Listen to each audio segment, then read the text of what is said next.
नमस्कार दोस्तों, स्वागत है आपका अपने YouTube channel marathon competition classes में। आज की क्लास संवैधानिक विकास से संबंधित है, जो संविधान का विशेष प्रकार का एक टॉपिक है। इसमें विभिन्न परीक्षाओं में कई प्रश्न पूछे गए हैं, जो एक तरह से हम बोल सकते हैं वनडे एग्जाम में भी आते हैं, और प्री और मेंस वाले में जो सब्जेक्ट है उसमें प्री में भी इसका वेटेज बढ़िया है। तो हम कह सकते हैं कि संवैधानिक या संविधान जो विषय है वो विभिन्न परीक्षाओं में कई बार और अच्छे सवाल के साथ में पूछा जाता है। तो इसका जो पहला टॉपिक आज हम लोग करने जा रहे हैं एमसीक्यू के रूप में, और इसके साथ साथ प्रीवियस ईयर भी इसमें शामिल हैं, जो पिछली जो परीक्षाओं में आए हुए प्रश्न हैं उनको भी हम साथ साथ में लेके चलेंगे, और कुछ संभावित प्रश्न हैं जिनको हमने अलग से शामिल किया है वो भी इसमें ऐड हैं, है ना। ये कक्षा आपके जो भी आने वाली परीक्षाएं हैं उसमें आपके लिए एक बढ़िया और मददगार साबित होगी। तो हम लोग चलते हैं पीवाईक्यू के फॉर्म में अगले प्रश्नों को सॉल्व करने के लिए। हाँ, तो आइए देखते हैं हम लोग।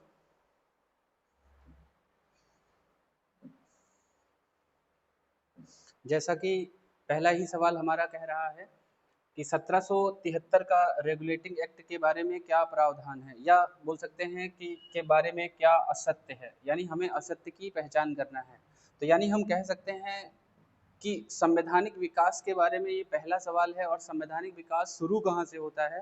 जैसे ओरली थोड़ी सी चर्चा हम लोग कर लेते हैं कि संवैधानिक विकास होता क्या है। यानी भारत के संविधान को बनने में जो जो चीज़ें शामिल हुई थी, वो चाहे अंग्रेजों के द्वारा या फिर गवर्न बोल सकते हैं कंपनी आए, या भारत में ब्रिटिश रूल जब भी लगा उसके तहत दोनों ने मिलकर भारत में कुछ अधिनियम पास किए, और उसी अधिनियम के द्वारा भारत में संवैधानिक विकास का ढांचा तैयार हुआ। और यही संवैधानिक विकास का जो ढांचा था धीरे धीरे परिपक्व हुआ, और यही आगे जाके भारत का संविधान का एक रूप धारण किया। तो हम कह सकते हैं, तो कैसे कैसे शुरू हुआ, तो एक सीरीज में अगर देखेंगे तो संवैधानिक विकास 1773 के रेगुलेटिंग एक्ट से ही प्रारंभ होता है। लेकिन इससे पहले भी कुछ संवैधानिक विकास में हम लोग देख लेते हैं। जैसे सबसे पहले 1600 ईस्वी 1600 ईस्वी में जो महारानी थी एलिजाबेथ, उन्होंने सबसे पहले कंपनी को 15 वर्षों के लिए व्यापार करने की अनुमति दी थी पूर्वी देशों के साथ में। और यही कंपनी भारत में 1600 ईस्वी के बाद आई और अपने रूल को यहाँ पर लागू की। फिर इसी कंपनी ने, हम कह सकते हैं, अपने कंपनी को चलाने के लिए एक रेगुलेटिंग एक्ट पास किया, जिसे हम बोल सकते हैं कि कंपनी ने अपने जो क्षेत्र थे उन पर लागू किया। तो ये एक अधिनियम ही था 1773 का रेगुलेटिंग एक्ट जिसे हम बोलते हैं। तो इसमें था क्या क्या मुख्य मुख्य बातें अगर हम देखें, तो ऑप्शन में जैसे बता रहा है, कह रहा है यह गुप्त समिति की सिफारिश पर लाया गया था। तो गुप्त समिति की सिफारिश पर ही लाया गया था बच्चों, तो ये चीज सही है। अगला है कलकत्ता में एक सुप्रीम कोर्ट की स्थापना की गई थी।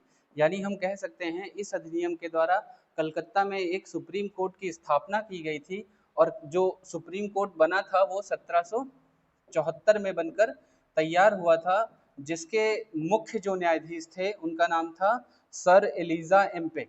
तो आप याद रखेंगे सर एलिजा एम्पे। और 3 अन्य न्यायाधीश थे, उनमें मुख्य थे चैम्बर्स, लिमिस्टर और हाइड। तो मुख्यतः 4 लोग हुए थे, एक मुख्य था जिनका नाम था सर एलिजा एम्पे, और 3 अन्य थे। तो इसमें से आपसे पूछ सकता है। फिर तीसरा कह रहा है बेंटिंग को बंगाल का गवर्नर जनरल बनाया गया। ऐसा नहीं हुआ था, बेंटिंग को नहीं, वॉरेन हेस्टिंग को। यानी वॉरेन हेस्टिंग को क्या बनाया गया था, बंगाल का गवर्नर जनरल बनाया गया था। तो यहाँ पर ये तीसरा ऑप्शन आपका गलत हुआ, और हमें पहचानना क्या था, असत्य ही पहचानना था। फिर चौथा भी देख लेते हैं, कंपनी के कर्मचारियों पर बिना लाइसेंस व्यापार उपहार लेने पर प्रतिबंध कर दिया गया। यानी ये बात तो सही है, तो इसका आंसर क्या हुआ, 3, या फिर हम बोल सकते हैं सी। तो ऐसे करके 1773 के रेगुलेटिंग एक्ट के बारे में असत्य क्या हुआ कि बेंटिंग को बंगाल का गवर्नर नहीं बनाया गया था। किसे बनाया गया था, हेस्टिंग को, या वॉरेन हेस्टिंग को बंगाल का गवर्नर जनरल बनाया गया था। ऐसे ही हम देखेंगे कि सबसे पहले गवर्नर जनरल बनाने की अगर बात आती है, तो सबसे पहले जो बना था वो बंगाल का गवर्नर बना था। बंगाल का गवर्नर यानी जो बंगाल के क्षेत्रों पर अपना शासन स्थापित करता था उसी को। और पहला जो बंगाल का गवर्नर था वो रॉबर्ट क्लाइव था। रॉबर्ट क्लाइव के जाने के बाद में फिर कई बंगाल के गवर्नर आए, लेकिन बंगाल का अंतिम गवर्नर अगर आपसे प्रश्न में पूछता है तो आपको बताना है वॉरेन हेस्टिंग। तो बंगाल का अंतिम गवर्नर था वॉरेन हेस्टिंग, और यही बाद में बंगाल का पहला गवर्नर जनरल बनता है। तो ऐसे करके हम लोग यहाँ से याद रखते हैं, है ना। नेक्स्ट सवाल पे हम लोग चलते हैं, अगले प्रश्न पर। दूसरा प्रश्न कह रहा है कि 1784 के पिट्स इंडिया एक्ट के बारे में क्या असत्य है। तो 1784 का जो पिट्स इंडिया एक्ट था ये 1773 के रेगुलेटिंग एक्ट की कमियों को दूर करने के लिए लाया गया था। यानी जो 1773 में कमियां रह गई थी उन्हीं कमियों को समाप्त करना था, तो इसे 1784 में पिट्स इंडिया एक्ट लागू किया गया था। अब इसमें था क्या, तो कहा गया 6 सदस्यीय नियंत्रक मंडल यानी बोर्ड ऑफ कंट्रोल की स्थापना की गई थी। और ये किया किसने था, तो हम कहेंगे सम्राट ने किया था। दूसरा, गवर्नर जनरल को प्रांतीय सरकार को बर्खास्त करने का अधिकार दे दिया गया था। और तीसरा है कि भारतीय क्षेत्र पर ब्रिटिश ताज के स्वामित्व के दावे का पहला वैधानिक दस्तावेज था। तो गवर्नर जनरल को प्रांतीय सरकार को बर्खास्त करने का अधिकार दिया गया था, 6 सदस्यीय ये बोर्ड ऑफ कंट्रोल भी बना था, और तीसरा जो है भारतीय क्षेत्र पर ब्रिटिश ताज के स्वामित्व के दावे का पहला वैधानिक दस्तावेज भी था। और चौथा है, कह रहा है गवर्नर जनरल की परिषद में सदस्यों की संख्या 3 से बढ़ाकर 5 नहीं की गई थी, 4 से कम करके, यानी 4 से कम कर 3 कर दी गई थी। तो यही है इसका ऑप्शन गलत है। तो यानी इसका कौन सा हुआ, डी। तो इसमें आंसर कौन सा हुआ, डी। फिर 1784 के जो रेगुलेटिंग एक्ट में मुख्य प्रावधान थे, तो मुख्य प्रावधान को आप याद रखेंगे। इसमें पहली तो बात हुई थी कि एक नियंत्रक मंडल स्थापित होगा जो 6 सदस्यीय था, जो ब्रिटेन के सम्राट के द्वारा इसकी एक तरह से मनोनीत या फिर हम बोल सकते हैं इसका गठन किया गया था, जिसमें एक चांसलर ऑफ एक्सचेकर था, एक भारत सचिव था, और एक 4 सदस्य प्रिवी काउंसिल के हुआ करते थे। ऐसे करके 6 सदस्यों का एक प्रतिनिधि मंडल बनाया गया जो बोर्ड ऑफ कंट्रोल के माध्यम से बनकर तैयार हुआ। जो हम कह सकते हैं कि निदेशक मंडल और बोर्ड ऑफ कंट्रोल यानी 2 संस्थाएं बनके तैयार हुई, एक बोर्ड ऑफ डायरेक्टरेट और एक बना बोर्ड ऑफ कंट्रोल। इसे बोलते हैं निदेशक मंडल, जो व्यापारिक कार्य देखता था, जो व्यापारिक कार्य देखता था, और बोर्ड ऑफ कंट्रोल जो था वो राजनैतिक कार्य देखता था, राजनैतिक कार्य देखता था। इस तरह कंपनी को चलाने के लिए अलग अलग से 2 तरह की संस्थाएं बन गई, एक व्यापार चलाती थी और एक राजनीतिक जो चीजें थी वो देखती थी। तो इसकी यह प्रमुख विशेषता है 1784 के रेगुलेटिंग एक्ट की। तो ये इसमें प्रमुख है। तो इसका ऑप्शन क्या हुआ, डी वाला। अगला चलते हैं हम लोग नेक्स्ट सवाल पे। अगला क्वेश्चन है आपका, कह रहा है निम्न में से क्या असत्य है और पहचानना है इसमें आपको। और निम्न में से कह रहा है 1786 का अधिनियम गवर्नर जनरल को प्रधान सेनापति की शक्ति दी गई थी। तो हम कहेंगे हाँ, इसमें ऐसा हुआ था, और ये प्रधान सेनापति की शक्ति कार्नवालिस को मिली थी। प्रधान सेनापति की शक्ति कार्नवालिस को प्राप्त हुई थी। और 1793 का जो अधिनियम था इसमें प्रावधान था कि नियंत्रक मंडल के सदस्यों का वेतन भारतीय राजस्व से दिया जाएगा। यानी बोर्ड ऑफ कंट्रोल के जो 6 सदस्य बने थे उनका वेतन कहाँ से दिया जाता था, भारतीय राजस्व से दिया जाता था। तो यानी हमारे दोनों सही हैं। और हमें बताना क्या है, असत्य। 1853 का जो राजलेख था उसमें 12 सदस्यीय विधान परिषद, यानी हम कह सकते हैं 1853 में इस समय जो गवर्नर जनरल होता है वो लॉर्ड डलहौजी होता है, लॉर्ड डलहौजी। और डलहौजी जब भारत आता है तो 12 सदस्यीय विधान परिषद यानी कानून बनाने वाली एक संस्था का गठन करता है। तो ये भी क्या है, सही है, यानी 12 सदस्यीय विधान परिषद। फिर 1600 का राजलेख, कंपनी की स्थापना की जाती है। तो ये हम अभी आपको पहले प्रश्न में ही बताए कि 1600 ईस्वी का जो राजलेख था इसी के द्वारा महारानी एलिजाबेथ ने कंपनी की स्थापना की थी। तो वैसे करके आप याद रखेंगे, यानी ये वाला भी आपका सही है। 1892 का अधिनियम कह रहा है अप्रत्यक्ष रूप से निर्वाचन पद्धति की शुरुआत हुई। तो ये भी क्या है, अप्रत्यक्ष रूप से निर्वाचन पद्धति की शुरुआत 1892 के ही अधिनियम से हुई थी। तो ये मुख्य विशेषताएं इनकी हैं, यानी इनमें से कोई असत्य नहीं है। तो इसमें क्या होगा आंसर, इनमें से कोई नहीं, यानी हम इसमें से लगाएंगे ये वाला। तो ये मुख्य मुख्य प्रश्न आपके हैं। नेक्स्ट सवाल पे हम लोग चलते हैं। 4 नंबर सवाल है आपका, कह रहा है 1813 के एक्ट के बारे में क्या असत्य है, यानी हमें बताना है 1813 के बारे में जो अधिनियम पास हुआ उसमें क्या क्या चीजें सही हैं और कौन सी गलत हैं। तो गलत को आपको पहचानना है। पहला कह रहा है शिक्षा पर 1 लाख रुपए खर्च करने का प्रावधान था। तो ऐसा हुआ था कि शिक्षा के ऊपर 1 लाख रुपए खर्च करने का प्रावधान था, और यह एक प्रमुख विशेषता थी। अंग्रेज या फिर ब्रिटिश ये नहीं चाहते थे कि भारतीयों को 1 लाख रुपए शिक्षा पर खर्च करके उनको पढ़ा लिखा कर बढ़िया योग्य बनाया जाए। उनका एक ही उद्देश्य था कि हम अपने लिए सहयोगी तैयार कर सकें भारत में, क्योंकि उनकी भाषा इंग्लिश थी और यहाँ पर जो लोग बोलते थे वो हिंदी। तो दोनों को मिसमैच, यानी एक तरह से सही अनुवादक की जरूरत होती थी, ट्रांसलेटर की जरूरत होती थी जो उनको उनकी भाषा में बता पाए। इसलिए उन्होंने इस व्यवस्था को लागू किया था 1813 में। फिर स्थानीय स्वायत्त शासी संस्थाओं को करारोपण का अधिकार दिया गया, यानी जो लोकल गवर्नमेंट बॉडी थी या प्रांत से नीचे की जो संस्थाएं थी उनको स्वयं कर वसूलने की जिम्मेदारी दी गई। तो ये भी इसमें सही है। सांप्रदायिक निर्वाचन प्रणाली की शुरुआत हुई। तो सांप्रदायिक निर्वाचन प्रणाली की शुरुआत तो 1909 में हुई, तो ये इसकी विशेषता नहीं है। तो हम कहेंगे सी ऑप्शन इसमें सही। लेकिन चौथा भी देख लेते हैं। इसमें क्या हुआ, 1813 में ईसाई मिशनरियों को भारत में धर्म प्रचार की अनुमति दी गई। तो ये भी क्या है, सही। तो यानी 4 में से 3 बातें हमारी सही हैं। लेकिन एक अगर क्रम में देखें, 1813 को जो अधिनियम है हमारे लिए विशेष महत्वपूर्ण है। इसलिए महत्वपूर्ण है कि यहाँ से कई पेपरों में बढ़िया से अच्छे से सवाल बनते हैं। तो इसमें जो विशेषताएं हैं आपको ऐसे याद रखना है, जैसे इसमें 1 लाख रुपए शिक्षा के ऊपर व्यय हुआ, इसमें ईसाई मिशनरियों को भारत में आगमन या धर्म प्रचार की अनुमति दी गई। इसी के 1813 के ही अधिनियम से जो भारत में है व्यापारिक एकाधिकार को समाप्त कर दिया गया, किंतु चाय का व्यापार और चीन के साथ जो व्यापार होगा वो कंपनी ही करेगी, यानी इन दोनों पर एकाधिकार बना रहा। उसके साथ साथ स्वायत्त शासी जो संस्थाएं थी उनको करारोपण का अधिकार दिया गया। यानी ये 4 बातें आपको इस अधिनियम से याद रखनी है ना। नेक्स्ट क्वेश्चन पे हम लोग चलते हैं। इसका आंसर तो सी है। अगला है सवाल नंबर 5 है, कह रहा 1805 है आपका, कह रहा है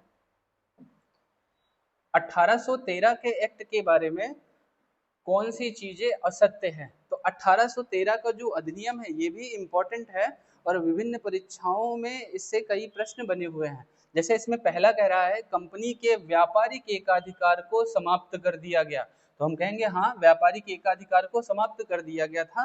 लेकिन थोड़ा सा याद रखेंगे कि 1813 में भी समाप्त किया गया था, लेकिन 1813 में पूर्ण रूप से नहीं हुआ था। 1813 में पूर्ण रूप से नहीं हुआ था, यानी चाय का व्यापार और चीन के साथ व्यापार, ये 2 व्यापारों पर एकाधिकार बना रहा, इसलिए पूर्ण रूप से यहाँ समाप्त नहीं हुआ। यहाँ पर क्या हुआ, पूर्ण रूप से एकाधिकार समाप्त हो गया। विधि आयोग के गठन का प्रावधान किया गया। यहाँ पर क्या हुआ, लॉर्ड मैकाले की अध्यक्षता में एक विधि आयोग बनाया गया, जो कब बनकर तैयार हुआ, 1834 में, 1 साल बाद, 1834 में। तो लॉर्ड मैकाले की अध्यक्षता में, किसकी अध्यक्षता में, मैकाले की अध्यक्षता में 1834 में एक विधि आयोग बना। लेकिन प्रावधान कहां पर था, 1833 के चार्टर एक्ट में इसका प्रावधान था। फिर अगला कहा, क्या कह रहा है, दास प्रथा को गैर कानूनी घोषित कर दिया गया क्या। तो कहेंगे हाँ, इस अधिनियम के द्वारा 1833 के द्वारा दास प्रथा को गैर कानूनी घोषित किया पूर्ण रूप से। लेकिन इसे समाप्त कब किया गया, तो 1843 में, लॉर्ड एलन बरो के समय। तो हम कह सकते हैं लॉर्ड एलनबरो के समय दास प्रथा को पूर्ण रूप से समाप्त कर दिया गया, लेकिन इसका प्रावधान कहाँ पर था? हम कहेंगे 1833 के अधिनियम में। अगला है बंगाल के गवर्नर को भारत का वायसराय कहा जाने लगा। ये तो कुछ दूसरी ही बात कह रहा है, यानी हम कहेंगे बंगाल के गवर्नर को वायसराय नहीं कहा गया, क्या कहा गया? कहा गया भारत का गवर्नर जनरल, भारत का गवर्नर जनरल।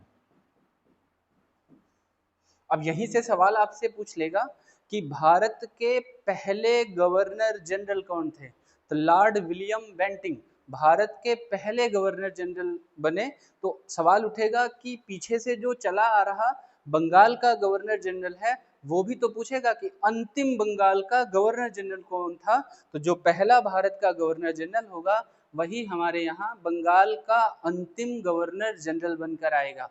तो ऐसे करके हम लोग यहाँ पे याद रखते हैं कि भारत का पहला governor general lord William Bentinck थे, और बेंटिंग ने ही सती प्रथा का भी अंत किया था राजा राम मोहन राय के प्रयासों से। तो ऐसे करके हम याद रखते हैं। तो इसमें आंसर कौन सा हुआ? डी वाला। आप ऐसे याद रखेंगे इसका प्रमुख।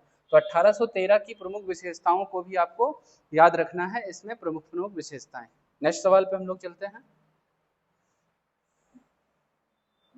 सवाल 6 नंबर है, किस चार्टर एक्ट के माध्यम से भारत में प्रतियोगी परीक्षाओं की शुरुआत की गई थी?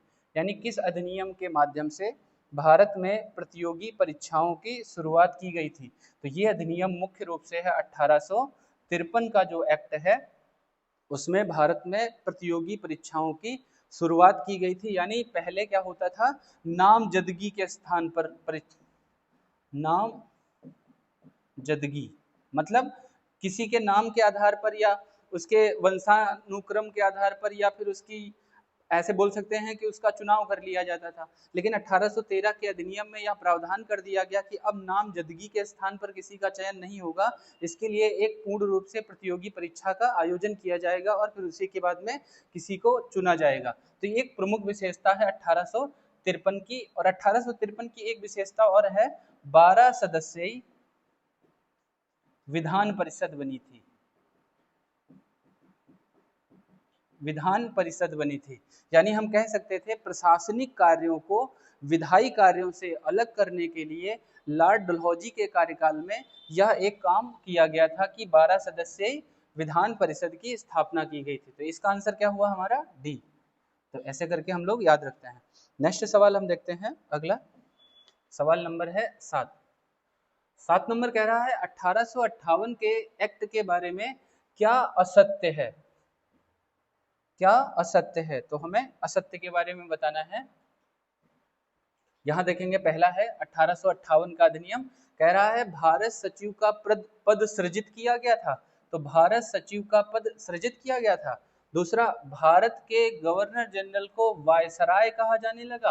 तीसरा कह रहा है नियंत्रक मंडल, यानी जो अभी हम बताए थे बोर्ड ऑफ कंट्रोल, नियंत्रक मंडल और निदेशक मंडल यानी बोर्ड ऑफ डायरेक्टरेट को समाप्त कर दिया गया, और इनमें से कोई नहीं। यानी हम कह सकते हैं 1858 की प्रमुख विशेषताएं ही अगर देख लें तो प्रमुख विशेषताओं में क्या था कि उस समय हुआ क्या था, थोड़ी सी हम उसके इतिहास में चलते हैं। 1858 जो अधिनियम है वो आया क्यों था? तो उससे पहले एक क्रांति हुई थी जिसे हम जानते हैं 1857 की क्रांति। और 1857 की क्रांति ने भारत में कंपनी के शासन की जो भी कमियां थी वो ब्रिटिश साम्राज्य के सामने उजागर कर दी, जिसमें यह कहा गया कि अब कंपनी का शासन और अधिक समय तक नहीं चलेगा। और इसी के द्वारा क्या हुआ, 1858 का अधिनियम आया और उसने कंपनी के शासन को क्या कर दिया? समाप्त कर दिया। कंपनी के शासन को समाप्त कर दिया, और इसी के बाद में कंपनी का शासन अब एक तरह से ब्रिटिश हाथों में चला गया। तो हम कहेंगे अब महारानी या फिर ब्रिटिश शासन भारत पर लागू हुआ। अब जब ब्रिटिश शासन भारत में लागू हुआ तो जो पहले से चला आ रहा पद था जिसे हम बोलते हैं भारत का गवर्नर जनरल, भारत का गवर्नर जनरल, उस पद को भी समाप्त कर दिया गया और इसके स्थान पर महारानी का एक सहयोगी जो उसके कार्यों को देखता था उसे वायसराय कहा जाने लगा। तो इस पद का सृजन हुआ, तो हम कहेंगे भारत सचिव के पद का सृजन हुआ, जिसकी सहायता के लिए 15 सदस्य प्रमुख थे, जिसमें से 8 सदस्यों का चुनाव कंपनी यानी महारानी के द्वारा किया जाता था। 8 सदस्य महारानी के द्वारा चुने जाते थे और जो 7 सदस्य होते थे वो कंपनी खुद चुनती थी। ऐसे करके एक गठबंधन तैयार हुआ 15 सदस्यों का, और जिसका प्रमुख कौन था? भारत सचिव, जो ब्रिटेन की सरकार का एक मंत्री हुआ करता था। तो यही इसी के द्वारा भारत में शासन व्यवस्था को आगे बढ़ाया गया। यानी इसमें अगर हम देखेंगे तो पहले में कहा भारत सचिव का पद सृजित हुआ, तो ये तो सही है। भारत के गवर्नर जनरल का नाम बदलकर वायसराय कर दिया गया, ये भी सही है। बोर्ड ऑफ डायरेक्टरेट और बोर्ड ऑफ कंट्रोल को क्या किया? समाप्त किया गया, तो ये भी क्या हो गया? सही होगा, यानी समाप्त हो गया था। अब यहीं पर सवाल बनेगा कि जब भारत का गवर्नर जनरल पद समाप्त हुआ तो अंतिम भारत का गवर्नर जनरल कौन था? तो हम कहेंगे भारत का अंतिम गवर्नर जनरल लॉर्ड कैनिंग था, और बाद में अंतिम जो गवर्नर जनरल लॉर्ड कैनिंग था उसी को क्या बनाया गया? भारत का पहला वायसराय बनाया गया। यहाँ से याद रखेंगे, तो अंतिम गवर्नर जनरल कौन हुआ? कैनिंग, और वही क्या बना? भारत का पहला वायसराय। यहाँ से इसे याद रखते हैं, ये कई बार प्रश्नों में पूछा हुआ है ये प्रश्न। तो यहाँ से मुख्य मुख्य चीजें आपकी हो गई। आंसर अगर लगाना होगा तो कौन सा लगाएंगे? डी वाला, यानी इनमें से कोई नहीं, ये सारी चीजें सही हैं। तो मुख्य ये है। नेक्स्ट सवाल पे हम लोग चलते हैं। 8 नंबर सवाल है, महारानी विक्टोरिया का घोषणा पत्र कब और कहाँ पढ़ा गया?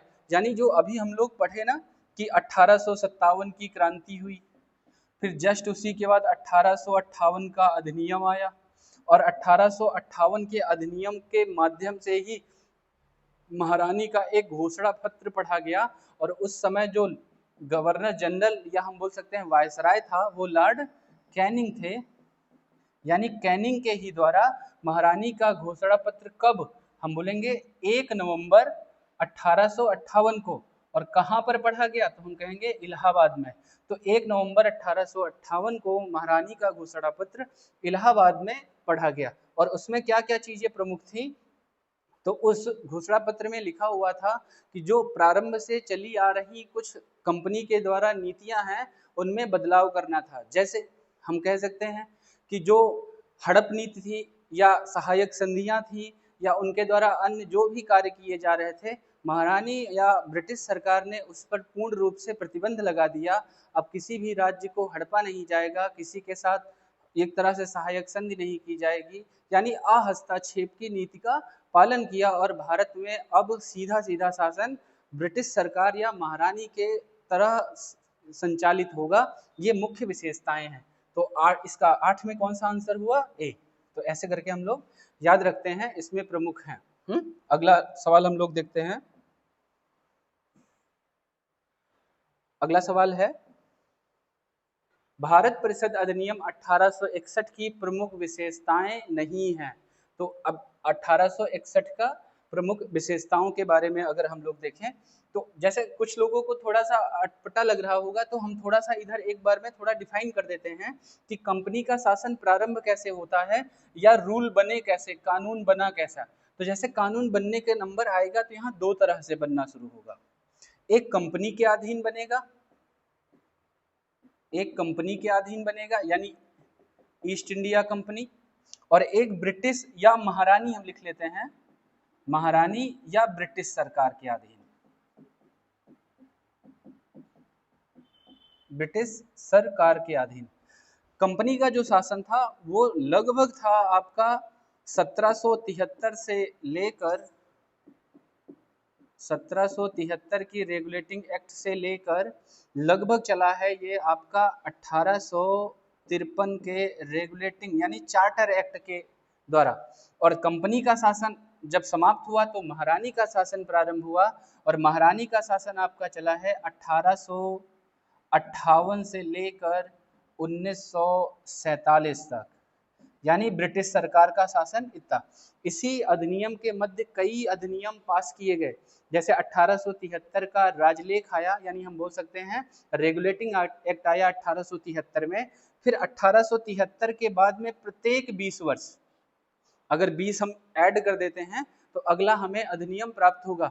जैसे पहला 1873 में आया, फिर जस्ट 20 साल बाद देखेंगे 1873 के बाद में 1773 के बाद में 1793 में आया, फिर 1793 के बाद 20 अगर ऐड कर देंगे तो 1813 में आया, फिर 20 ऐड कर देंगे तो 1853 में आया, फिर 20 ऐड कर देंगे तो 1800 यानी 33 के बाद में 53 में आया।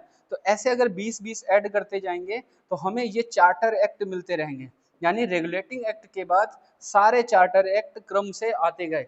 और इसी में सुधार के लिए 1784 में पिट्स इंडिया एक्ट भी आया था। अब यहाँ पर देखेंगे तो ये सरकार के द्वारा या महारानी के द्वारा पहला अधिनियम कौन था, तो 1858 का अधिनियम था। और जस्ट इसी के बाद कौन सा अधिनियम आया, 1861 का। तो यानी हम कहेंगे कि 1861 का अधिनियम कंपनी के द्वारा ना लाके महारानी के द्वारा या ब्रिटिश सरकार के द्वारा लाया हुआ एक अधिनियम था।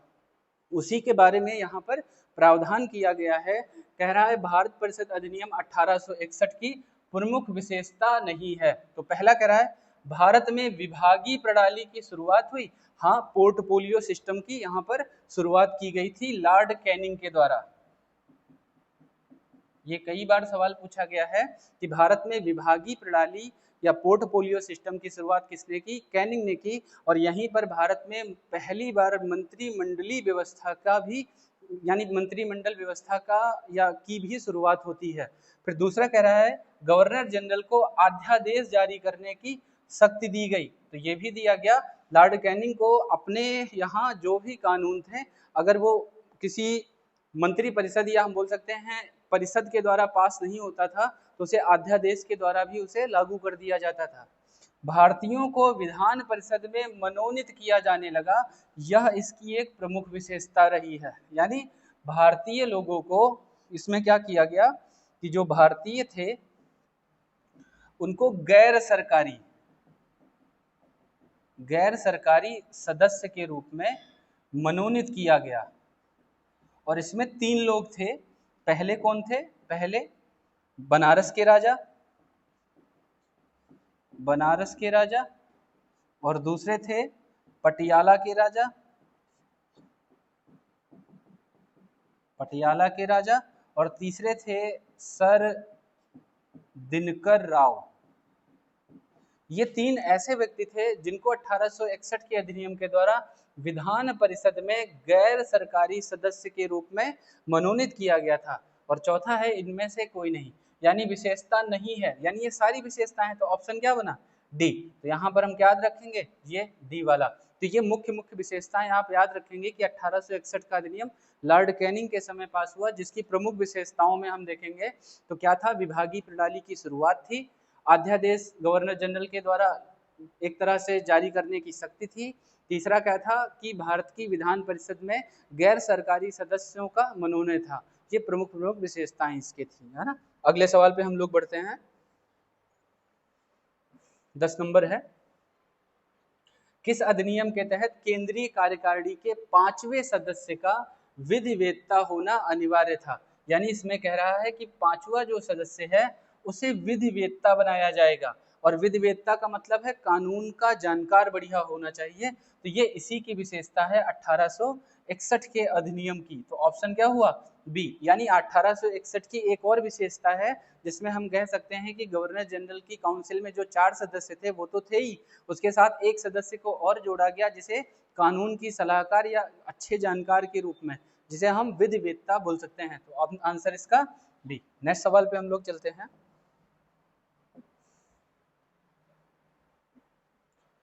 अगला सवाल है हमारा, कह रहा है 1919 के एक्ट के बारे में क्या असत्य है। तो 1919 का अगर अधिनियम देखेंगे तो इसमें क्या हुआ, असत्य के बारे में। तो पहला क्या हुआ कि पहली बार महिलाओं को मत देने का अधिकार दिया गया। तो ये बात सही है कि पहली बार महिलाओं को मत देने का जो अधिकार मिला वो भारत, यानी हम बोल सकते हैं भारत शासन अधिनियम 1919 के द्वारा ही प्राप्त हुआ। प्रत्यक्ष चुनाव प्रणाली की शुरुआत हुई। तो यहाँ पर क्या हुआ, दूसरा भी सही है कि प्रत्यक्ष चुनाव प्रणाली की शुरुआत हुई। लेकिन आपसे जब सवाल पूछेगा कि चुनाव प्रणाली की शुरुआत सबसे पहली बार कब हुई, तो 1892 में हुई थी। लेकिन जो व्यक्ति चुने जाते थे वो कैसे चुने जाते थे, अप्रत्यक्ष तौर से। यानी अप्रत्यक्ष चुनाव प्रणाली की शुरुआत तो 1892 में होती थी, जिसमें जिला बोर्ड, जिला सदस्य या नगर निगम के लोगों को अप्रत्यक्ष तौर से चुन लिया जाता था। लेकिन प्रत्यक्ष रूप से अगर देखेंगे कि चुनाव प्रणाली की शुरुआत कब हुई, तो हम कहेंगे 1919 के अधिनियम के माध्यम से। फिर सांप्रदायिक निर्वाचन प्रणाली का क्या हुआ, विस्तार हुआ।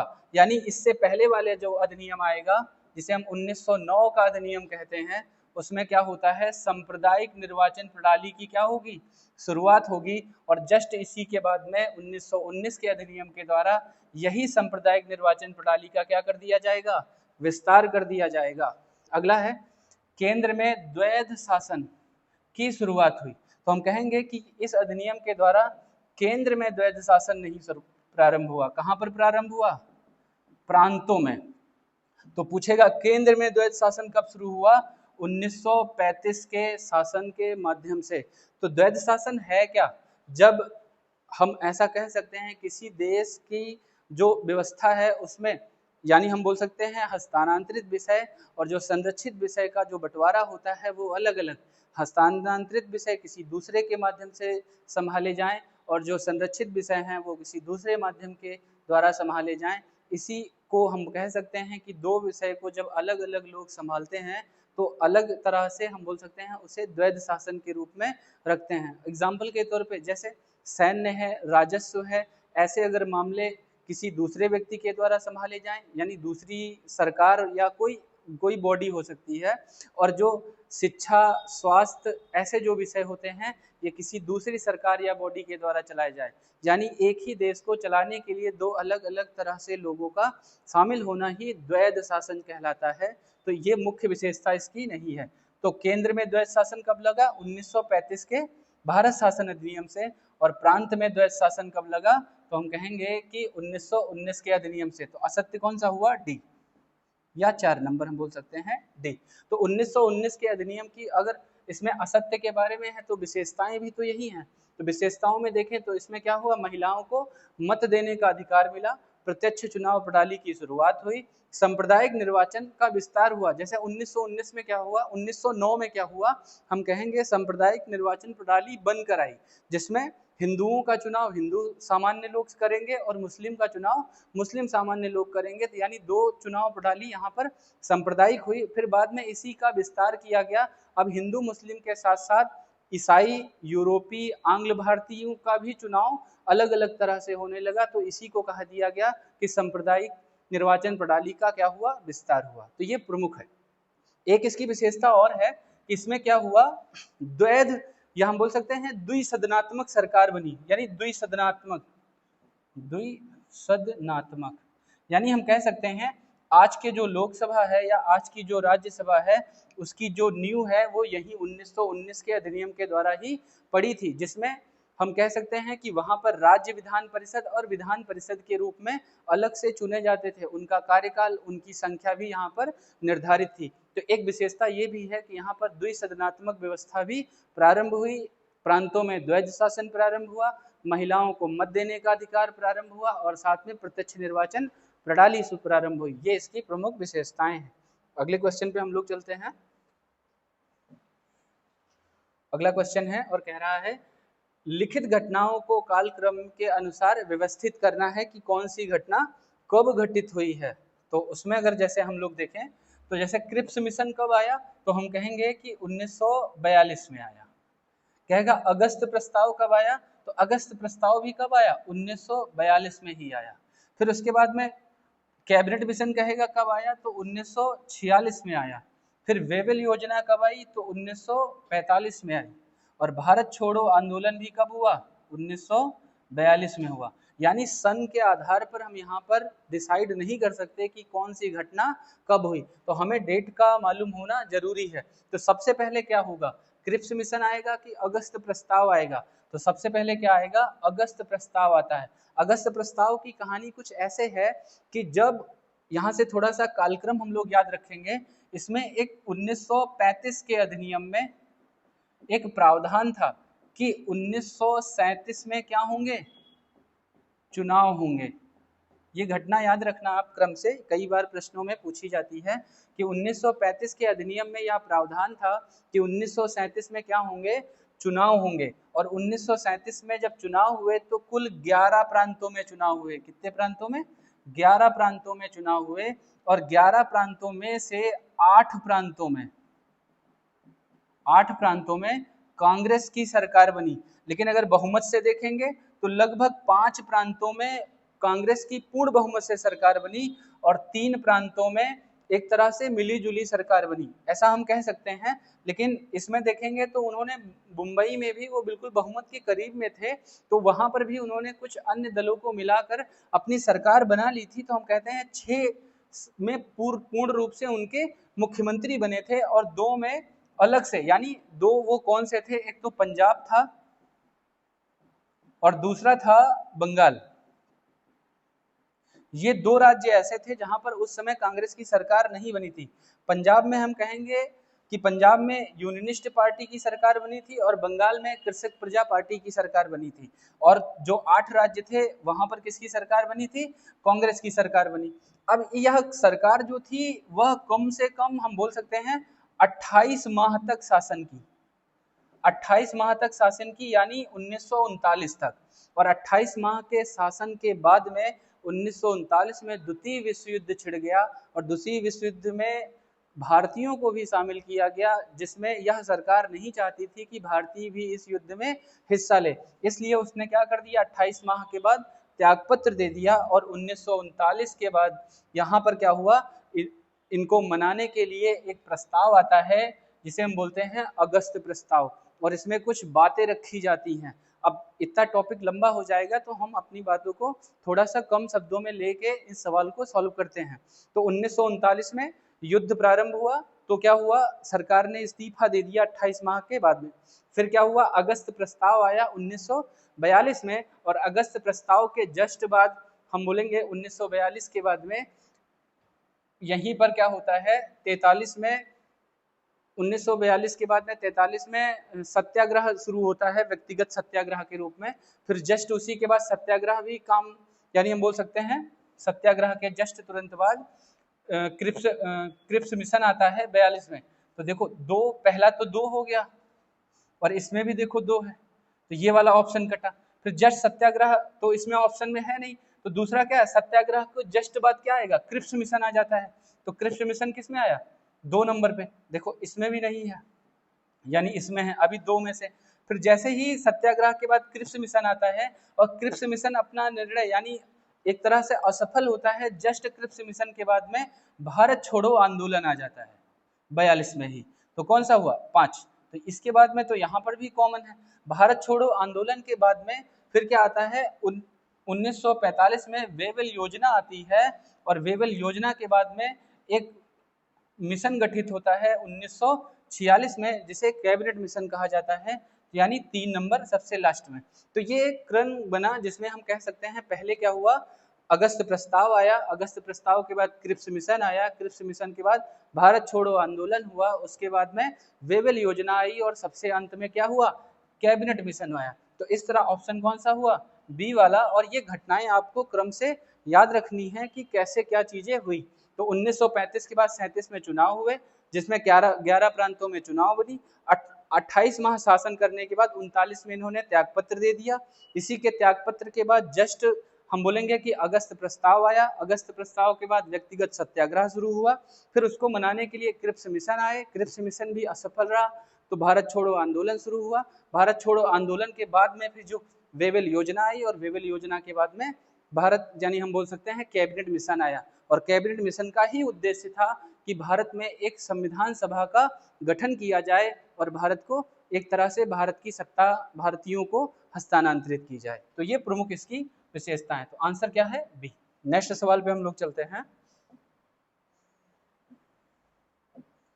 नेक्स्ट सवाल है, निम्न में से किस अधिनियम के अंतर्गत भारतीय विधान परिषद को बजट पर बहस करने की अनुमति दी गई। यानी भारतीयों को विधान परिषद यानी बजट पर बहस करने की अनुमति किसमें मिली? तो मुख्यतः जो आंसर था वो कौन सा है? 1892 का अधिनियम, जिसमें भारतीयों को बजट पर बहस करने की अनुमति मिली। ये आप याद रखेंगे इसको एज इट इज ऐसे ही। तो 13 नंबर। नेक्स्ट सवाल पे हम लोग चलते हैं। अगला सवाल है, कह रहा है संविधान सभा में सदस्यों का चुनाव कैसे हुआ था? तो संविधान सभा में सदस्यों का चुनाव कैसे हुआ? जैसे हम लोग अभी थोड़ा सा पीछे बढ़े, तो संविधान सभा कैसे बनी थी? तो संविधान सभा को बनाने के लिए कैबिनेट मिशन का गठन किया गया था। Cabinet mission. और कैबिनेट मिशन ने ही क्या बनाया? अंतरिम सरकार। अंतरिम सरकार। और अंतरिम सरकार के द्वारा ही किसका गठन हुआ? संविधान सभा का।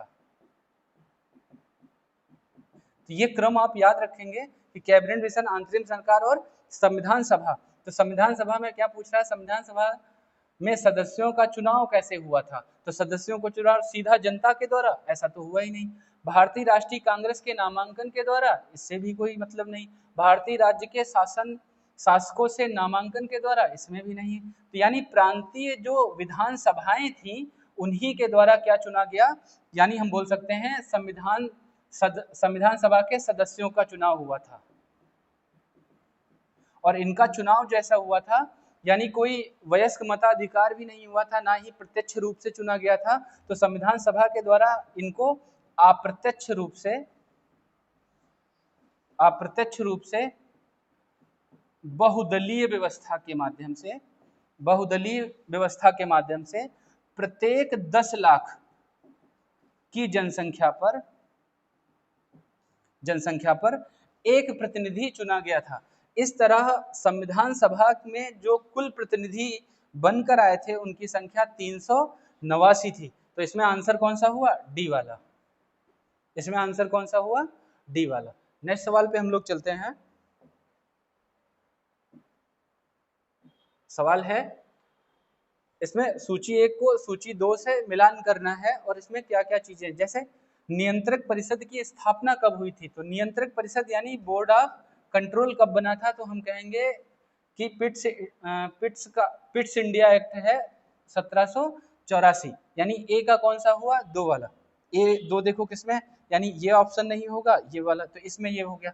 सर्वोच्च न्यायालय की स्थापना कब हुई थी? हम कहेंगे यानी रेगुलेटिंग एक्ट 1773 के माध्यम से। तो बी का कौन सा हुआ? पहला। तो देखो बी का पहला इसमें और इसमें, यानी इसमें नहीं है तो ये नहीं होगा। आंसर तो हमें मिल गया कि आंसर बी होगा। फिर इंग्लिश यानी ईसाई मिशनरियों का भारत में आगमन कब हुआ था? तो हम कहेंगे 1813 के। और गवर्नर जनरल की परिषद में कानूनी सदस्य के रूप में कब शामिल हुआ? तो ऐसे करके हम याद रखेंगे कि इसका ऑप्शन 3 और 4 ये सही है। तो अगला नेक्स्ट सवाल पे हम लोग चलते हैं। नेक्स्ट क्वेश्चन है, निम्न में से किस अधिनियम में कलकत्ता में सर्वोच्च न्यायालय की स्थापना की गई? तो जैसा हम लोग अभी इसमें बात ही कर चुके हैं कि किस अधिनियम के द्वारा इसमें बात हुई थी, तो 1773 के रेगुलेटिंग एक्ट के माध्यम से 1774 में इसका गठन किया गया था। नेक्स्ट क्वेश्चन हम लोग इसमें चलते हैं। इन सब प्रश्नों पर हम लोग एक बार बात कर चुके हैं विस्तृत रूप से, तो दोबारा विस्तृत रूप से कोई विशेष महत्व नहीं बनता, आप वहीं से इसे सॉल्व कर सकते हैं। जैसे अगला क्वेश्चन है, कह रहा है केंद्र में द्वैध शासन किस अधिनियम के द्वारा स्थापित किया गया? अब देखो सवाल बन रहा है केंद्र में द्वैध शासन। केंद्र में द्वैध शासन तो हम बात किए थे, किसके माध्यम से बना था?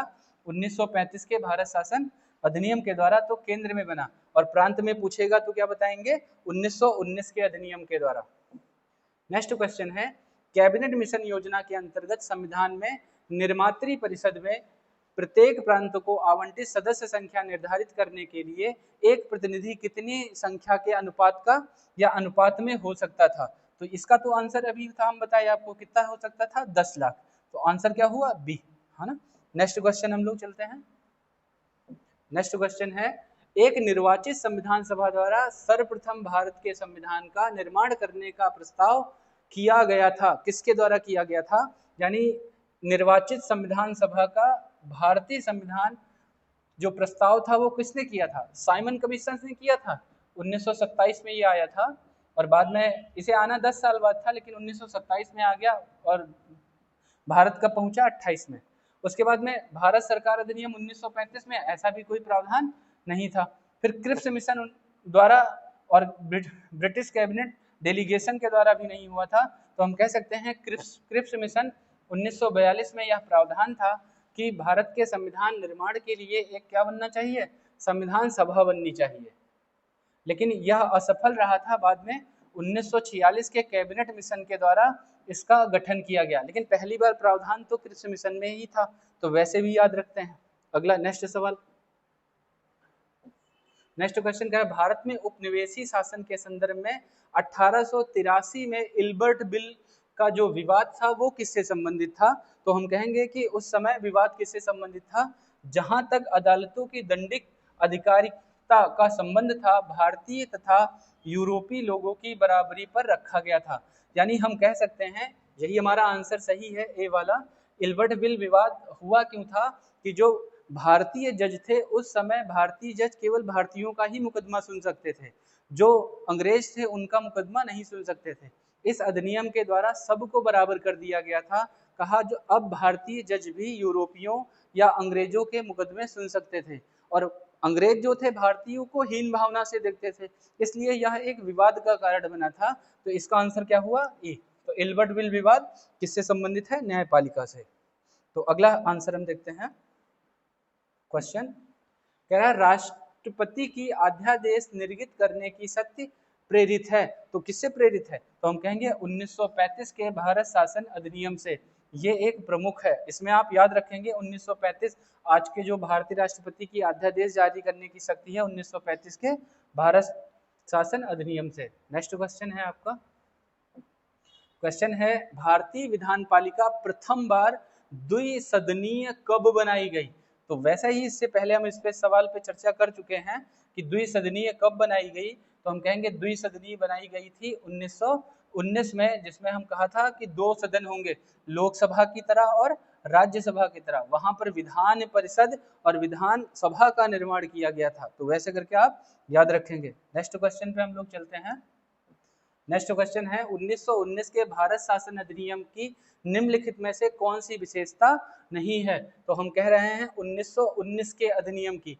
तो पहला है कि प्रांतों की कार्यकारिणी सरकार में द्वैध शासन, यानी प्रांतों में द्वैध शासन लगा था, तो लगा था। मुसलमानों के लिए पृथक सांप्रदायिक निर्वाचन मंडल की व्यवस्था, ऐसा तो नहीं, ऐसा हुआ था 1909 में। केंद्र द्वारा प्रांतों को विधायिनी शक्तियों का हस्तांतरण हुआ था, तो ऐसा भी नहीं हुआ था केंद्र द्वारा। तो कौन सा हुआ? केवल एक, यानी इसका आंसर क्या हुआ? केवल एक। तो हम ए याद रखेंगे, ऑप्शन ए। नेक्स्ट क्वेश्चन पे हम लोग चलते हैं। नेक्स्ट क्वेश्चन है भारत परिषद की समाप्ति किसके द्वारा की गई थी? तो भारत परिषद अधिनियम की जो समाप्ति थी, यानी भारत परिषद इंडियन काउंसिल एक्ट, उसकी जो समाप्ति हुई थी वो हुई थी 1935 के भारत शासन अधिनियम के द्वारा।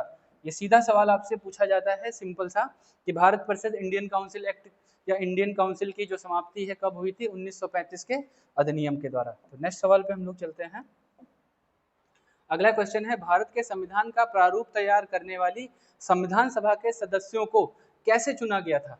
तो कैसे चुना गया था? देखो, पहला ब्रिटिश संसद द्वारा नामित किया गया था, ऐसा भी नहीं हुआ था। गवर्नर जनरल द्वारा नामित किया गया था, गवर्नर जनरल में भी नहीं नामित किया था। विभिन्न प्रांतों की विधान सभाओं के द्वारा चुना गया था। क्या किया गया था? विभिन्न प्रांतों की विधान सभाओं के द्वारा चुना गया था। और वो भी चुनाव कैसे हुआ था? अप्रत्यक्ष तौर पे, और 10 लाख की जनसंख्या पर एक प्रतिनिधि। तो इसका आंसर कौन सा हुआ? सी वाला। तो ऐसे करके हम लोग इसमें याद रखते हैं। नेक्स्ट क्वेश्चन पे चलते हैं हम लोग। नेक्स्ट क्वेश्चन कह रहा है किस अधिनियम ने भारतवासियों को अपने देश के प्रशासन में कुछ हिस्सा लेना संभव बनाया? यानी हम कह सकते हैं कि किस अधिनियम के द्वारा यह किया गया कि भारतीय भी एक तरह से अपने शासन में हिस्सा ले सकते हैं। तो उसके लिए आया था अधिनियम, चार्टर एक्ट 1813 का चार्टर एक्ट है, जिसमें यह कहा गया था कुछ भारतीय भी इसमें अब संविधान निर्माण में अपना हिस्सा ले सकते हैं या प्रशासन में हिस्सा ले सकते हैं। तो ये अपनी चीजें याद रखिएगा। 1861 में गवर्नर जनरल ने काउंसिल में 3 लोगों को मनोनीत किया था, ना कि हिस्सा लिया था। और यहाँ पर क्या हुआ, 1833 में भारतीय भी प्रशासन में शामिल होने लगे। नेक्स्ट सवाल पे हम लोग चलते हैं। नेक्स्ट क्वेश्चन है, स्वतंत्र भारत की संविधान सभा के अध्यक्ष कौन थे? तो स्वतंत्र भारत के संविधान सभा के अध्यक्ष कौन थे? तो संविधान सभा जब बनकर तैयार हुई थी तो मुख्यतः संविधान सभा का जो गठन हुआ था वो मुख्य रूप से उसकी बैठकों पर प्रश्न आपसे कई बार पूछे जाते हैं। तो संविधान सभा की जो पहली बैठक हुई थी वो 9 दिसंबर को हुई थी, 1946 को प्रथम बैठक। और इसी दिन सच्चिदानंद सिन्हा को अस्थायी अध्यक्ष चुन लिया गया था। और जस्ट 11 दिसंबर 1946 को संविधान सभा की दूसरी बैठक हुई और इस दिन डॉक्टर राजेंद्र प्रसाद को संविधान सभा का स्थायी अध्यक्ष चुना गया। और जो तीसरी बैठक हुई 1946 यानी 13 दिसंबर को, इस दिन जवाहरलाल नेहरू ने उद्देश्य प्रस्ताव संविधान सभा में प्रस्तुत किया और यह 22 जनवरी 1947 को अपनाया गया। यही आगे चल के भारत की प्रस्तावना बनी। तो ऐसे करके हम याद रखते हैं, कह रहा है स्वतंत्र भारत की संविधान सभा, यानी आजादी के बाद भी तो कौन रहेगा, यानी जो स्थायी रहेगा। और स्थायी कौन थे? डॉक्टर राजेंद्र प्रसाद। तो ऑप्शन क्या हुआ? बी। तो स्थायी अध्यक्ष कौन थे? Doctor Rajendra Prasad. Next question पे हम लोग चलते हैं।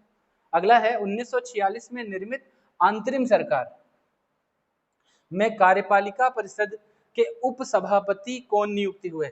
अब जब हम आपको बताए थे कि कैबिनेट मिशन आया, कैबिनेट मिशन ने अंतरिम सरकार गठित की, अंतरिम सरकार बाद में संविधान सभा के द्वारा यानी संविधान सभा बनी। तो अंतरिम सरकार में जो अध्यक्ष थे वो वेवेल थे और जो उपाध्यक्ष थे हम याद रखेंगे वो कौन थे? जवाहरलाल नेहरू। तो ये प्रश्न अपना याद रखिएगा कि अंतरिम सरकार में उपाध्यक्ष के रूप में जवाहरलाल नेहरू को चुना गया था और उसके बाद में अध्यक्ष वेवेल थे। तो ये प्रमुख है इसमें। तो आंसर क्या हुआ? ए। नेक्स्ट क्वेश्चन पे हम लोग चलते हैं। सवाल है, संविधान का हाथ से सुलेखन किसने किया था? यानी ऐसा कौन सा व्यक्ति था जिसे संविधान को हाथ से लिखा था? तो उसमें मुख्य है प्रेम बिहारी नारायण रायजादा। ये एक ऐसे व्यक्ति हैं जिन्होंने संविधान को अपने हाथ से लिखा था। और ऐसा कहा जाता है कि जब ये संविधान लिख रहे थे तो जितने पेज लिखे थे इन्होंने सारे पेज पर अपने हस्ताक्षर किए थे। अब आपको बताना है कि संविधान जो मूल प्रति है उसके अंतिम पेज पर इन्होंने अपने साथ साथ किस व्यक्ति के हस्ताक्षर किए थे, ये आपके लिए है। तो आंसर क्या हुआ? बी। नेक्स्ट क्वेश्चन पे हम लोग चलते हैं। क्वेश्चन है, अखिल भारतीय महासंघ स्थापित करने का प्रावधान शामिल किया गया था। यानी कहा गया कि एक अखिल भारतीय महासंघ बनेगा और वो प्रमुख विशेषता किसकी है? तो हम कहेंगे 1935 यानी भारत सरकार अधिनियम 1935 की यह प्रमुख विशेषता है। तो इसमें हम ऐसे ही याद रखते हैं। फिर 1935 की प्रमुख विशेषताओं में तो एक ये हो गई कि ऑल इंडिया फेडरेशन का गठन किया जाएगा, है ना। तो ऐसे याद रखते हैं, अखिल भारतीय संघ बनेगा, पहला पॉइंट। दूसरा क्या हुआ था? यहीं पर वर्मा को भारत से अलग कर दिया गया था। 1935 के द्वारा ही आरबीआई की स्थापना की गई थी और इसी के द्वारा और कौन से काम हुए थे? यानी प्रांतों को स्वायत्तता दे दी गई थी, प्रांतों को स्वायत्तता दे दी गई थी। तो यानी हम कह सकते हैं इसके द्वारा 1935 के द्वारा और क्या हुआ था, यानी राष्ट्रपति की अध्यादेश जारी करने की शक्ति भी यहीं से प्रेरित है। तो ऐसे करके कुछ 1935 में विशेष प्रावधान किए गए थे। तो आप ऐसे ही यहाँ से याद रखेंगे मुख्य। तो इसका आंसर क्या हुआ? ए। नेक्स्ट क्वेश्चन पे हम लोग चलते हैं। क्वेश्चन है, भारत की संविधान निर्मात्री सभा के अध्यक्ष कौन थे? तो भारत के संविधान निर्मात्री यानी संविधान बनाने वाली, तो उसमें कौन सा था? तो हम कहेंगे अध्यक्ष कौन थे? तो डॉक्टर राजेंद्र प्रसाद। संविधान निर्मात्री सभा के अध्यक्ष कौन थे? डॉक्टर राजेंद्र प्रसाद। तो ऑप्शन क्या बनेगा? बी। संविधान निर्मात्री, याद रखना संविधान बनाने में कई समितियों का साथ लिया गया था, जैसे प्रारूप समिति है, संघ समिति है, संघ संचालन समिति है, संविधान निर्मात्री समिति है, प्रांतीय समिति है, अल्पसंख्यक समिति है, ऐसे बहुत सारी समितियां बनी थी और सबके अपने अपने अध्यक्ष थे जो विभिन्न कार्य कर रहे थे। डॉक्टर राजेंद्र प्रसाद संविधान निर्मात्री सभा के थे, नियम समिति के थे, झंडा समिति के, इन तीनों के डॉक्टर राजेंद्र प्रसाद ही अध्यक्ष थे। तो नेक्स्ट क्वेश्चन पे हम लोग चलते हैं। क्वेश्चन है, भारत के लिए संविधान की रचना हेतु संविधान सभा का विचार निम्न में से सर्वप्रथम किसने प्रस्तुत किया था? तो सर्वप्रथम संविधान बनाने का जो प्रस्ताव था वो कहां पर आया था? तो हम कहेंगे सबसे पहले स्वराज पार्टी ने इसका प्रस्ताव प्रस्तुत किया था। सबसे पहले इसका प्रस्ताव स्वराज पार्टी ने इसका प्रस्ताव 1934 में प्रस्तुत किया था और ये BN राव के द्वारा प्रमुख थी। तो वैसे करके आप याद रखेंगे। नेक्स्ट क्वेश्चन पे हम लोग चलते हैं। नेक्स्ट है, भारतीय संविधान की स्थापना की गई थी कब? तो यहाँ थोड़ा सा सवाल में मिस्टेक है, आप यहाँ से याद रखेंगे कि भारतीय संविधान सभा की स्थापना की गई थी, है ना। जो प्रश्न टाइप किए वो हमारे ऐसे मान लीजिए कि अभी एक वेब सीरीज आई थी उसी से संबंधित हो सकते हैं, तो उन्होंने अपना कहा कि सर ही अपना बताएंगे, तो इसीलिए हम थोड़ा सा पढ़ने के लिए ऐसे थोड़ा सा सवाल अलग लग रहा है। जैसे हम लोग पढ़ते हैं भारतीय संविधान की स्थापना कब की गई, आंसर बदल जाएगा, लेकिन यहाँ पे थोड़ा सा गहन अध्ययन करेंगे तो भारतीय संविधान सभा की स्थापना कब की गई थी, तो आंसर क्या होगा? तो 10 तो होगा नहीं, 26 जनवरी भी नहीं होगा, 26 दिसंबर भी, तो कौन सा है? 9 दिसंबर 1946। तो ऐसे करके ऑप्शन क्या बना? बी। लेकिन अगर यहीं एक डेट और लिखी हुई है, ये किससे संबंधित है? तो 26 नवंबर 1949 को जो संविधान था वो बनकर तैयार हुआ था, अंगीकृत हुआ था, अधिनियमित हुआ था, आत्मर्पित हुआ था। तो हम कह सकते हैं 26 नवंबर को संविधान को अपनाया गया था, एडॉप्ट किया गया था। बाद में 26 जनवरी 1950 को इसे क्या किया गया था? लागू किया गया था। तो ये इसका आंसर है। नेक्स्ट क्वेश्चन पे हम लोग चलते हैं। नेक्स्ट क्वेश्चन है, भारतीय संविधान को बनाने हेतु संविधान सभा में कुल कितने अधिवेशन हुए थे? तो कुल कितने अधिवेशन की अगर बात करेगा तो अधिवेशन अगर ऑप्शन में हम देखें तो वैसा कोई आंसर है नहीं, 11 अधिवेशन हुए थे। लेकिन यहीं पर थोड़ा सा याद रखेंगे, ये प्रीवियस ईयर में आया हुआ प्रश्न है और इसमें वो पूछ लेता है, तो आपको आंसर क्या लगाना है? 12। यानी जो संविधान सभा की अंतिम बैठक हुई थी 24 जनवरी 1950 को, और ये PCS में पिछले 2018 का ये सवाल है, आप देखिएगा जाके, 24 जनवरी 1950 को संविधान सभा की अंतिम बैठक हुई थी और इसी बैठक वाले दिन संविधान में यानी संविधान सभा के द्वारा कई चीजें मनोनीत की गई थी। जैसे भारत का एक राष्ट्रपति बनाया गया, राष्ट्रगान बनाया गया, राष्ट्रगीत इसी डेट को अपनाया गया था। ये तीनों की तीनों चीजें तो आप याद रखेंगे। और इसी दिन अंतिम बैठक हुई थी, इसी अंतिम बैठक को हम 12वीं बैठक बोलते हैं, लास्ट। लेकिन 11 जो हुई थी वो संविधान सभा के द्वारा हुई थी और अंतिम जो हुई थी वो भी संविधान सभा, लेकिन वो सबसे लास्ट में। तो आंसर क्या लगाएंगे? 12। तो आंसर क्या बना इसका? ए। तो ये एक प्रमुख है, तो वैसे याद रखेंगे। नेक्स्ट क्वेश्चन पे हम लोग चलते हैं।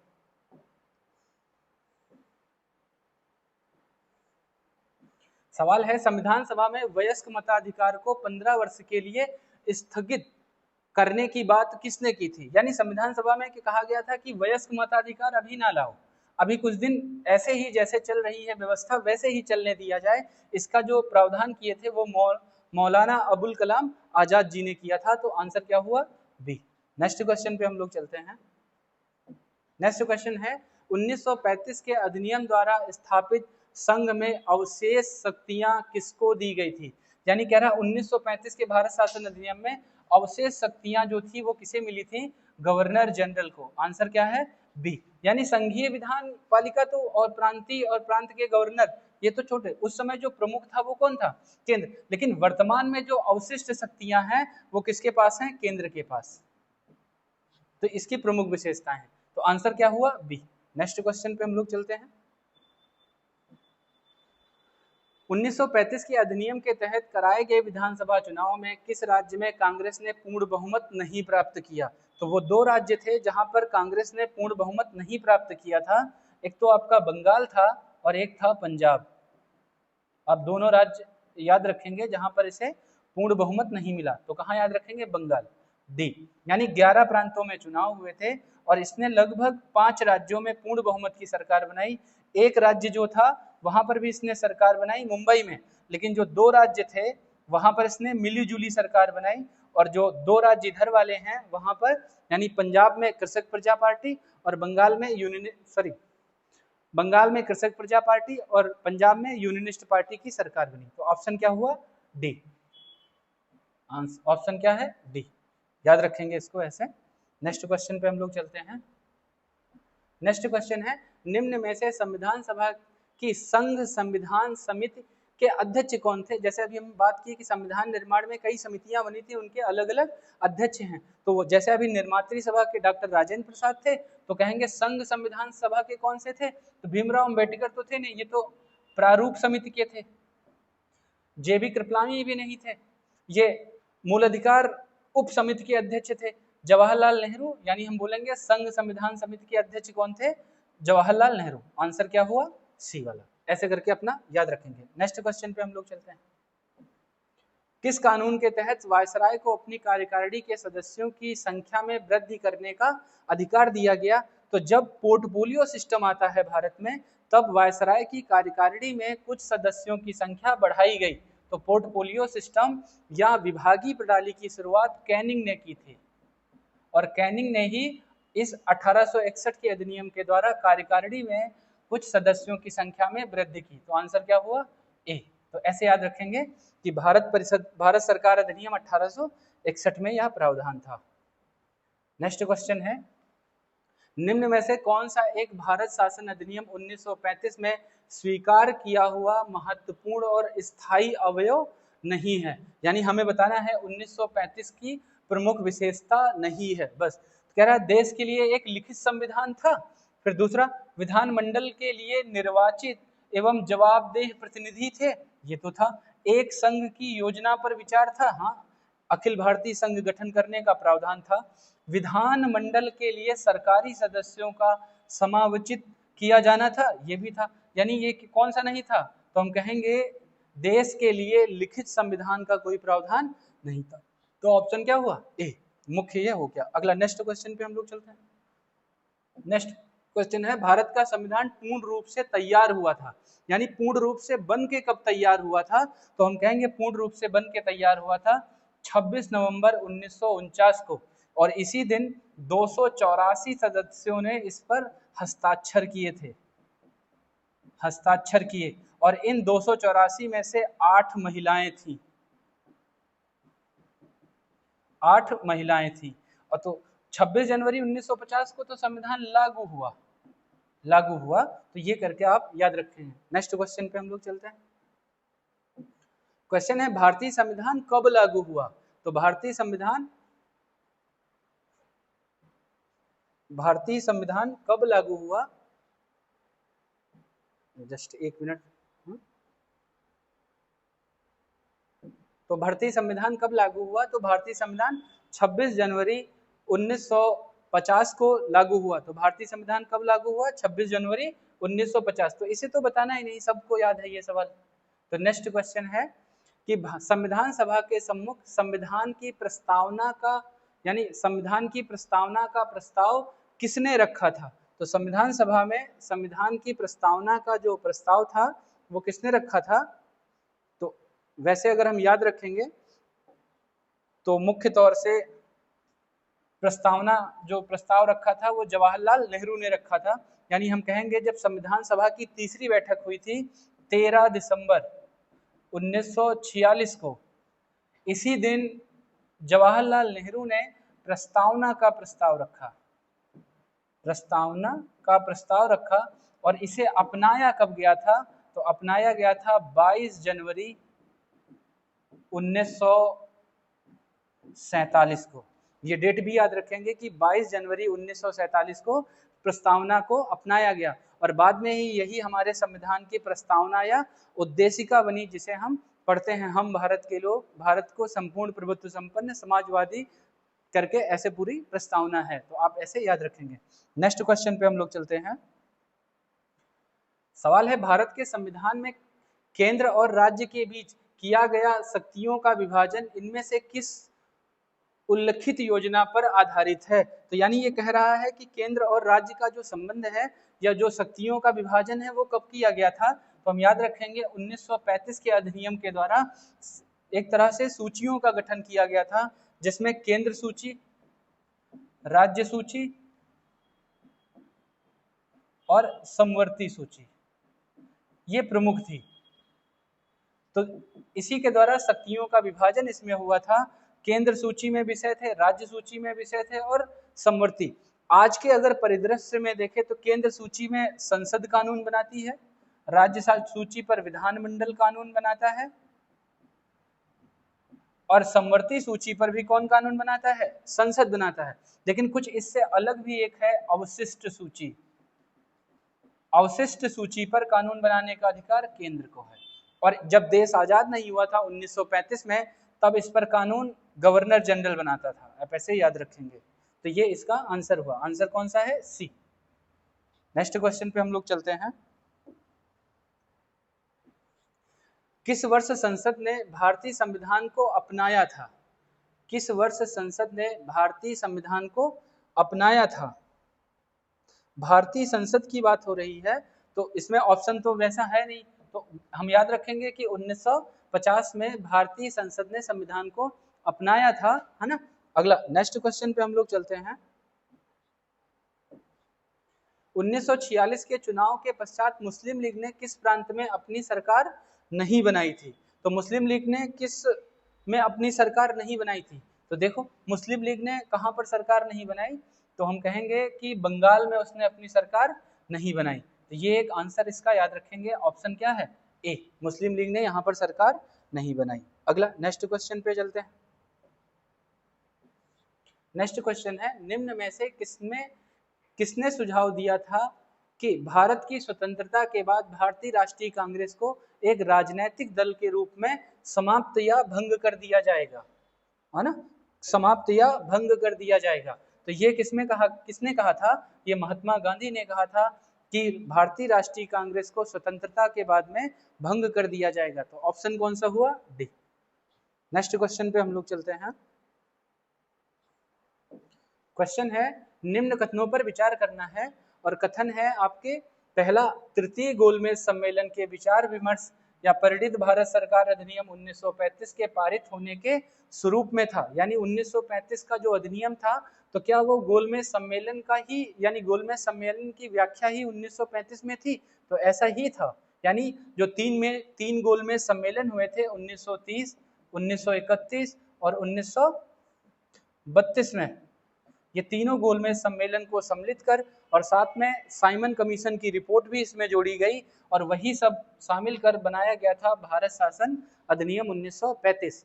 भारत सरकार अधिनियम 1935 ने ब्रिटिश सरकार के सूबों, भारतीय रियासतों को एक संघ पर आधारित ऑल इंडिया फेडरेशन के गठन का उपबंध किया था। तो ये भी किया था। तो आंसर क्या होंगे? दोनों, यानी सी। एक और दो दोनों सही है। नेक्स्ट क्वेश्चन पे हम लोग चलते हैं। नेक्स्ट क्वेश्चन है हमारा सेकेंड लास्ट। विचार करना है कि भारत की संविधान सभा ने राष्ट्रीय ध्वज का प्रारूप 22 जुलाई 1947 को अपनाया था। तो हम कहेंगे हाँ, राष्ट्रीय ध्वज का जो स्वरूप था वो 22 जुलाई 1947 को अपनाया गया था। फिर राष्ट्रीय ध्वज के बीच चक्र में 21 तीलियां हैं, नहीं 24 तीलियां हैं। तो दूसरा क्या हुआ? गलत हुआ। राष्ट्रीय ध्वज की चौड़ाई व लंबाई का अनुपात, तो देखेंगे चौड़ाई 3 होती है और लंबाई, चौड़ाई आपकी कितनी होती? 2 और लंबाई हाँ, चौड़ाई 2 और लंबाई 3। तो इस अनुपात में देखेंगे 2:3 में होती है। तो ये क्या होगा? ये भी गलत हो गया। तो सही क्या हुआ? केवल एक। तो ऑप्शन कौन सा हुआ? बी। इसमें याद रखेंगे ध्वज के बारे में है। और झंडा समिति के जो अध्यक्ष थे वो डॉक्टर राजेंद्र प्रसाद जी थे। तो ऐसे याद रखेंगे। नेक्स्ट क्वेश्चन है, डॉक्टर बी आर अम्बेडकर की अध्यक्षता में संविधान सभा की प्रारूप समिति में कितने अन्य सदस्य थे? यानी एक तो बी आर अम्बेडकर अध्यक्ष थे, उसके साथ साथ 6 सदस्य और थे। तो आंसर क्या होगा? 6 सदस्य। सदस्य पूछ रहा है यहाँ पे, तो कितने होंगे? 6 सदस्य। तो 6 सदस्यों को हम लोग जो अगले वाला वीडियो आएगा उसमें हम इस लोगों आगे की जो संविधान के कुछ इससे संबंधित जो प्रश्न होंगे वहीं पर आके हम इसे सॉल्व करेंगे। तो इसमें कौन सा होगा? Option number B. तो यहाँ से हमारी जो सीरीज है, आशा करते हैं कि आपको ये पसंद आई होगी और आपके पूर्ण प्रतियोगी जो परीक्षाएं आने वाली हैं उनमें यह आपके लिए सहयोग या आपका पूरी तरह से प्रश्नों को हल करने में मदद करेगी।